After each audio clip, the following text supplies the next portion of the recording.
Good morning, students. Our next kingdom, kingdom number third, kingdom fungi. The organisms in this kingdom are heterotrophic. Heterotrophic means depends upon others for their food. They are with the diverse form of morphology, means different kind of morphology is there, means their structure is different. There are we have observed commonly that on bread some fungi grow. Bread के ऊपर normally हम देखते हैं बेटा white colour की layer जो आती है that is due to fungus.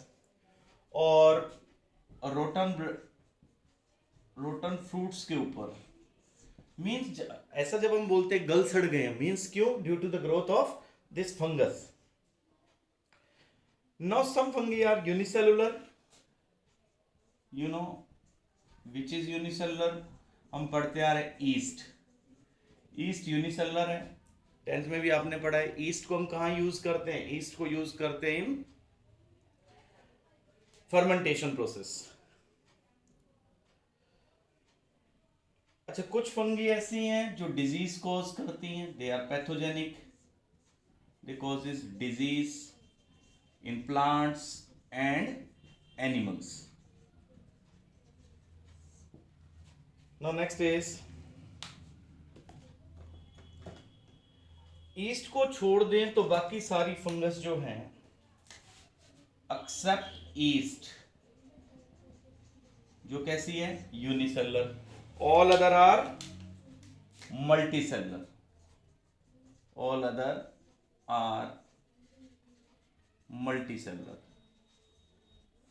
अब जो फंगस ये ग्रो करती है कहां ग्रो करती है? आपको पता है डेड एंड डिकेइंग मैटर पे ग्रो करती है. और कैसे होते हैं ये? सैप्रोफाइटिक मोड ऑफ न्यूट्रिशन है इनका. तो फंगस का स्ट्रक्चर कैसा होगा? आपने टेंथ में भी पढ़ा है राइजोपस फंगस आती है, ब्रेड मोल्ड. तो फंगस का स्ट्रक्चर कैसा होगा बेटा? फंगस में वहां आपने एक ऐसा स्ट्रक्चर बनाया हुआ यूं. ये जो फिलामेंटस स्ट्रक्चर होता है ऐसा, इसको क्या कहते हैं बेटा? हाइफा. तो फंगस के अंदर जो फिलामेंटस स्ट्रक्चर है, थ्रेड लाइक स्ट्रक्चर है, इसको क्या कहेंगे बेटा? हाइफा. Network of Haifa. ऐसे नेटवर्क को बच्चे यूं इस तरह से. तो इस पूरी बॉडी को क्या कहेंगे? इसको कहेंगे बेटा माइसीलियम. इंडिविजुअल को कहेंगे हाइफा और इस नेटवर्क को कहेंगे माइसीलियम. अब इसके अंदर जो स्ट्रक्चर है ये मींस सेलुलर स्ट्रक्चर आप अगर देखते हैं तो कैसी सेल्स मिलेगी इसमें? ऑब्वियसली क्योंकि किंगडम हायर किंगडम है, क्योंकि जो प्रोकैरियोटिक सेल्स थी वो कहां थी? प्रोकैरियोटिक सेल्स तो हमें मोनेरन्स में मिली थी. तो यहां पे सेल कैसी है? यूकैरियोटिक. मींस ट्रू न्यूक्लियाई है इनके पास. इनके पास जो सेल वॉल है जो चिटिन की बनी हुई है, it's composed of chitin plus polysaccharides. इनसे कंपोज्ड होता है. अब इसके बाद जो सेल्स होती हैं फंगस में ऐसे बताइए, यहां पे सेल्स हैं जैसे इस हाइफा में. ऐसे अगर आपको सेप्टा दिखते हैं तो इसको क्या कहेंगे? सेप्टेट. मीन सेगमेंट्स अलग अलग हैं. और अगर ये कॉन्टिन्यूअस है जिसके अंदर मल्टी न्यूक्लिएटेड साइटोप्लाज्म हो, ये नहीं हो, जैसे इसमें तो ये सेप्टेट हो गया बेटा, ऐसा हो बेटा, डिवीजन है ही नहीं, तो सारा साइटोप्लाज्म इकट्ठा हो जाएगा. इस साइटोप्लाज्म के अंदर नंबर ऑफ न्यूक्लियस होंगे तो ये कैसा हो जाएगा बेटा? Multi nucleated. It is multi nucleated cytoplasm. तो इस मल्टी न्यूक्लिएटेड साइटोप्लाज्म में नंबर ऑफ न्यूक्लियस है क्योंकि वहां पे सेप्टा नहीं है। तो इस तरह अगर हो तो उसके लिए क्या टर्म यूज करते हैं हम? इसके लिए हम यूज करते हैं बेटा स्पेसिफिक टर्म कोइनोसाइटिक हाइफा। मैं फिर रिपीट करता हूं बेटा, फंगस कैसी होती हैं? अगर उनमें एक थ्रेड लाइक स्ट्रक्चर हो, सिलेंड्रिकल स्ट्रक्चर, उसको क्या टर्म करेंगे, डिनोट करेंगे? हाइफा। नेटवर्क ऑफ हाइफा के लिए क्या टर्म डिनोट करते हैं? माइसीलियम। इसकी सेल्स कैसी होती है फंगस की? यूकैरियोटिक। न्यूक्लियस भी है, अदर ऑर्गेनेल्स भी हैं इसमें। इनकी सेल वॉल, फंगस के अंदर जो सेल्स हैं वो किस सेल वॉल किस केमिकल की हैं? चिटिन प्लस पॉलीसैकेराइड्स की।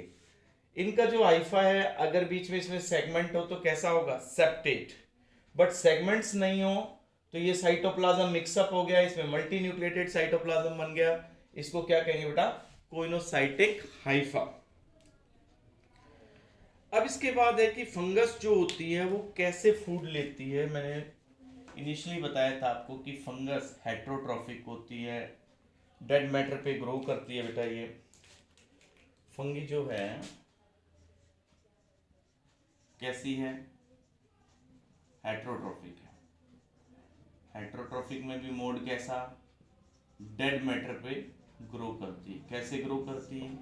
डेड मैटर के ऊपर ये ग्रो करके उसके मटेरियल को डिसॉल्व करती है और फिर सोल्यूबल ऑर्गेनिक मैटर को एब्जॉर्ब करती है। मीन्स कोई भी ऑर्गेनिक मैटर हो, जब उस पर फंगस ग्रो करेगी तो फंगस अपनी बॉडी से बाहर जो मटेरियल उसको डिसॉल्व करवाएगी उस सोल्यूबल ऑर्गेनिक मैटर को एब्जॉर्ब कर लेगी। तो ऐसा मोड हो कि ये डेड डेड सबस्ट्रेट्स पे ग्रो करती है और फिर उनको एब्जॉर्ब करती है, इसलिए हम इनके लिए क्या टर्म यूज करते हैं?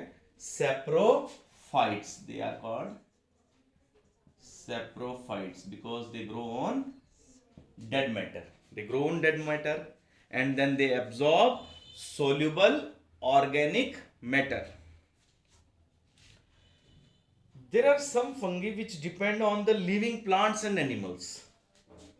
ये तो वो थी ना जो डेड पे डिपेंड करती, depend on dead plants and animals. तो इनके लिए क्या टर्म यूज करेंगे? पैरासाइट्स। They are parasites. कुछ ऐसी फंगी है जो सिम्बायोटिक रिलेशनशिप में रहती है।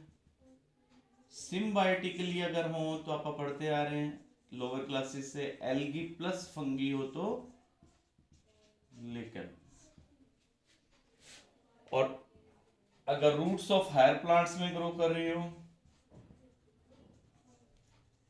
रूट्स ऑफ हायर प्लांट्स के साथ अगर फंगी ग्रो कर रही है तो क्या टर्म यूज करेंगे बेटा? Mycorrhiza. Myco term is use for the fungus. अब है कि फंगस रिप्रोडक्शन कैसे करती है। फंगस एक जगह से दूसरी जगह पे जा तो नहीं सकती, तो फिर आगे नई फंगस कैसे ग्रो करेंगे? तो फंगस का रिप्रोडक्शन का मेथड, फंगस जो रिप्रोडक्शन करती है बेटा, इसके पास 3 मोड हैं। वेजिटेटिव मोड ऑफ रिप्रोडक्शन है, इसके पास है बेटा एसेक्सुअल मोड ऑफ रिप्रोडक्शन है, इसके बाद बेटा इसके पास थर्ड मोड कौन सा है? सेक्सुअल मोड ऑफ रिप्रोडक्शन है। Asexual, vegetative and sexual mode. Vegetative कैसे करती है? जैसे आपने 10th में पढ़ा है, वेजिटेटिव में बेटा ये करती है फ्रेगमेंटेशन से।